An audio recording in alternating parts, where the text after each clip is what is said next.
Umapila si House Deputy Speaker at Zambales 1st District Representative Jay Conghun sa mga usap-usapan tungkol sa ombudsman bidding ni Department of Justice Secretary Jesus Crispin Boying Remulla.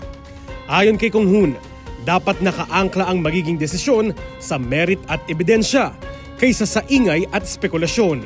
Dapat aniyang bigyan ng pagkakataon ang lahat ng kandidato na ipakita ang kanilang kwalifikasyon at track record at huwag basta-bastang magpadala sa chismis at alegasyong walang batayan. Dagdag pa niya, trabaho rin ng Judicial and Bar Council o JBC ang timbangin ang lahat kagaya ng karanasan, integridad at serbisyo ng kandidato. Binigyan din niya na kailangan ng bansa ang isang ombudsman na may kredibilidad at tunay na independent.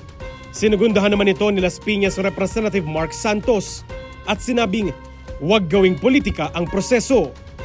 Dahil kailangan aniya ng mga Pilipino ng isang ombudsman na may kakayanang ipagtanggol ang taong bayan laban sa korupsyon at pag-aabuso. Isang posisyon na nangangailangan ng integridad, independence at competence. Dagdag pa ni Santos, susuportahan ng Kamara ang sinumang uupo bilang ombudsman para matiyak ang paglaban sa korupsyon. Para sa totoong balita sa Bagong Pilipinas, Simon Ong, Congress News.